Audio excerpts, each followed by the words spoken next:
Hi guys! Magandang gabi! Welcome back po dito sa Gandara sa your channel for showbiz update. Nandito na naman nga po akong muli nagbabalik. Ang nagmamaganda ninyo kanchismosang Kim Pao, wala na nga pong iba. Ang lokareta sa Gandara sa iyo upang maghatid po sa inyo ng latest update and fresh happenings patungkol kina Kim Chiu and Paolo Avellino.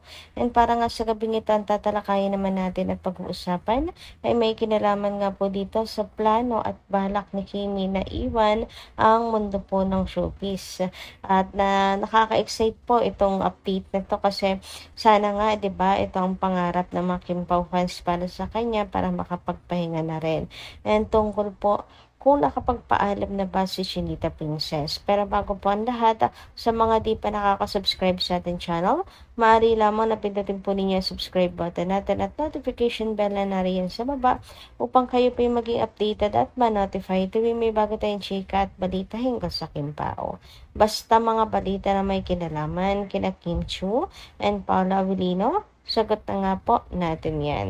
And nais din po pala natin magbasa ng ilan po mga comments ng atin po mga taga-subaybay bilang pasasalamat sa kanilang walang sawang pagsuporta at pagtutok sa ating daily updates at para bigyan na rin po ng tinig ang kanilang mga comment, reaksyon at opinion bilang mga fans nila Kim and Paolo, diba? So, mayroon din po silang karapatan na marinig ang kanilang mga opinion.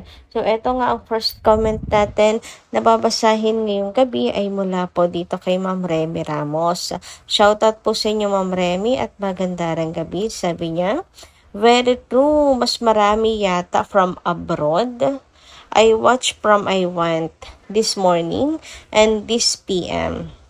Talaga 2 times ko pinapanood kasi parang ninanamnam ko istorya. I will watch on April 6, The Alibi only. Ayaw ko ng mga barilan. Like ko lang, feel good programs. Noto G, but please stop bashing Paolo. Just remember, Kim also feels sad kung makakarinig siya ng mga pintas kay Paolo. She chose him. So, let us trust her feelings. So, kahit wala pong tiwala kay Paolo, no, tiwala na lang siguro kay Kim. Kasi hindi naman siguro si Kim magpapaloko na po ulit, 'di ba? And ipinagdasal na po sigurado 'yan ni Chinita Princess na sana naman hindi na po siya lolokohin at paglalaruan lang ng lalaki na ipo-pursue siya, 'di ba? At humingi na rin siguro siya ng mga signs kay Lord, 'di ba? At sabi nga ni Kimi, ito ang inyong tatandaan. Itong latest lang na sinabi ni Kim na tatry naman niya kasi nga nung nakaraan, hindi na tulad si Kim nung dati na siya yung sobrang nagmamahal na dapat ikatakot ka talaga na si Kim minsan nabubulag dahil po sa pag-ibig. Pero iba na siya ngayon kasi sabi niya, ang bagong Kim, 'di ba? Gusto naman niyang masubukan na siya naman yung sobrang mahal. Kasi nga dati siya yung sobrang magmahal, siya yung binibigay niya lahat, ganyan. Ngayon naman, gusto niyang ma-feel yung sobrang pagmamahal sa kanya, yung siya naman yung sobrang mahal. Ayun. And si Kim naman kayang-kaya mong suklian yon, 'di ba? At mas masarap naman talaga, tama ang desisyon ni Kim. Mas masarap kapag mas mahal ka. Ayan. At siguradong nasa tamang tao ka na kapag mas mahal ka. Asahan mo, mauubos ka lang at masasaktan ka lang kung ikaw yung mas nagmamahal na babae. Ayan, kaya wala po tayong dapat na ikabahala sa choice ni Chinita Princess. Huwag na rin po tayo magsalita ng kung ano pa man kay Paolo kasi for sure masasaktan din si Kim at parang wala na rin po kayong tiwala nun kay Kim, 'di ba? Tama po ba? Anyway, dumako naman tayo ngayon dito sa comment po ni Miss Norma Dayag. Sabi niya, Gandara, good PM. Ewan ko ba kung bakit ang daming inggit kay Kimi?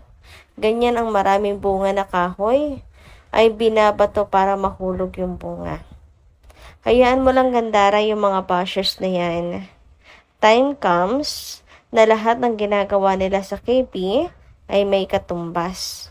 Gandara, in this world of showbiz, you will always expect a rivalry, and many bashers are coming out to make issues either negative or positive, just to make issues that attract people in their write-ups, especially to artists who are very popular, yet they are demanding.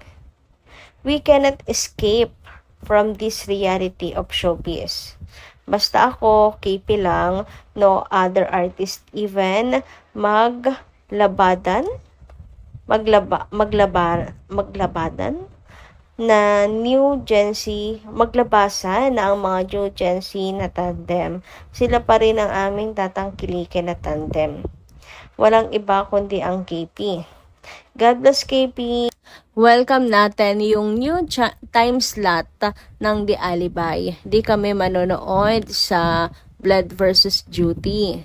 Gandara, si Bella na lang yung makipair kay Gerald. Huwag siyang, huwag siyang madam. Putol kasi to eh. Anyway, ayan na nga mga kakimpaw. Si Bella, parang siya po ang partner ngayon ni Gerald. Di ko kasi susubaybayan talaga yan kahit nandyan si Bella, si bestie Bella ni Kimi. But anyway, hindi naman po sigurado na totoo po yung chikang kumalat na pabor si Bella na magbalik tambalan ang Kimerald. Kasi for sure, sa side po ni Kim yan, kakampi si Bella at hindi niya ipapahamak si Chinita Princess para lang sa showbiz. And ayun na nga mga kakimpaw, tungkol naman po sa katotohanan sa showbiz industry. Nako, mahirap po talagang takasan yan. Dalawa lang naman po yan gagawa ng issue na negative para pag-usapan, or gagawa ng kwento na papabor po sa career ng artista, ng isang artista. Pero usually si Kim and Paolo, biktima po ng fake news. Anyway, dumako naman tayo ngayon po dito sa comment ni Glitzful. Shout out. Si Paolo mismo ang sumisira sa Kim Pao. Sa totoo lang. Heist.